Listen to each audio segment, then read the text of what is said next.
नमस्कार दोस्तों, कानपुर मशरूम में आपका स्वागत है। आज मैं आपको बताऊंगा कि गर्मियों के दिनों में आप जो है मिल्की मशरूम और ओस्टर मशरूम के टेम्परेचर और ह्यूमिडिटी को कैसे मेंटेन करें।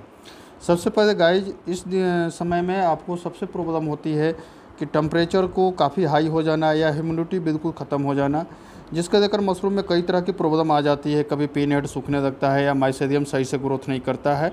इसकी जानकारी के लिए मैं आपको बता दूं कि अगर आप ओस्टर मशरूम की खेती करते हैं तो सबसे पहले आप जानिए कि माइसेरियम ग्रोथ के समय में 20 डिग्री से 28 डिग्री का जो है टेम्परेचर होना अनिवार्य है, और फ्रूटिंग के टाइम में 20 डिग्री से 25 डिग्री का टेम्परेचर होना अनिवार्य है। अगर आप मिल्की की खेती करते हैं तो मिल्की में भी यही कंडीशन है। अगर आप माइसेरियम ग्रोथ करा रहे हैं स्टार्टिंग पीरियड में तो 35 से 40 डिग्री का टेम्परेचर होना चाहिए, और फ्रूटिंग के टाइम में 30 डिग्री से लेकर 35 डिग्री का होना चाहिए। अब रहा सवाल कि आप टेम्परेचर को कैसे मेंटेन करेंगे। आप ये देखिए कि आप जो इस खेती को कर रहे हैं गर्मियों में, तो आप कहाँ पर कर रहे हैं। सबसे ऊपर वाले छत पर कर रहे हैं, कमरे में कर रहे हैं जहाँ कि उसके चारों तरफ कोई घर मकान नहीं है, तो उसमें तेज़ धूप डायरेक्ट पड़ता होगा। अगर आप नीचे के कमरे में कर रहे हैं तो उसमें आप आसानी से मेंटेन कर सकते हैं।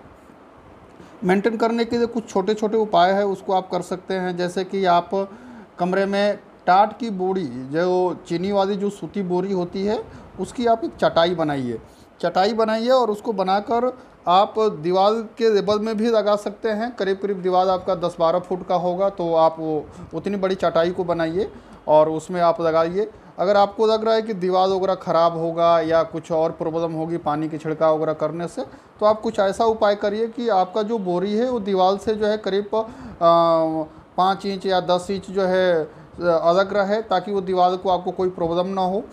दूसरी चीज़, अगर आप ह्यूमिडिटी मेंटेन करना चाहते हैं तो आप ज़मीन पर नीचे, कमरे में नीचे आप रेत बिछा सकते हैं। जैसे रेत आप जो है करीब करीब 3 से 4 इंच 5 इंच तक रेत आप बिछाकर उसमें पानी अगर आप डलवा देते हैं तो आपका ये ह्यूमिडिटी और टेम्परेचर को दोनों मेंटेन कर देता है। क्योंकि बाहर का जो टेम्परेचर होता है आपका, वो अगर बाहर का टेम्परेचर 40 डिग्री है तो कमरे का टेम्परेचर 35 डिग्री होता है, और 35 डिग्री को अगर हमको 30 डिग्री लाना है तो ज़्यादा आपको मशक्क़त करने की आवश्यकता नहीं पड़ेगी। थोड़ा सा आप इस उपाय को करेंगे तो आप इस टेम्परेचर को आसानी से मेंटेन कर सकते हैं।